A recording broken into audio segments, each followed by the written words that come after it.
তো hello guys, কেমন আছো তোমরা সবাই? আশা করি খুবই ভালো আছো। চলে আসলাম তোমাদের জন্য নতুন একটি ভিডিও নিয়ে। গাইস, গ্লুয়াল এমন একটা জিনিস, এটা যদি তুমি ফার্স্ট ইউজ করতে না পারো তাহলে 1 vs 1ই খেলতে পারবা না।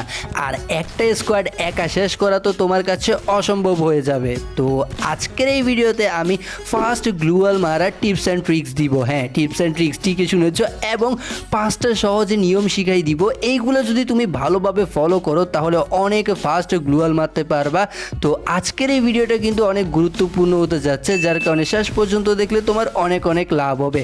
আর হ্যাঁ, ভিডিওটা শুরু করার আগে অবশ্যই কিন্তু ভিডিওটাকে একটা লাইক দিয়ে দিবা। আর চ্যানেলে নতুন আসলে এইরকমই টিপস অ্যান্ড ট্রিক্স ভিডিও দেখতে চাইলে সাবস্ক্রাইব করে আমার পাশেই থাকবা। সবার ফার্স্ট টিপসটা হচ্ছে, দেখো গাইস, কাস্টম এইচওডি। তোমার যদি কাস্টম এইচওডি ঠিক না থাকে তাহলে তুমি কখনোই একটা ফার্স্ট গ্লুয়াল মারতে পারবা না। এখন আমি কিন্তু 2 ফিঙ্গারদের জন্য দেখাবো, কারণ বেশিরভাগ প্লেয়ার কিন্তু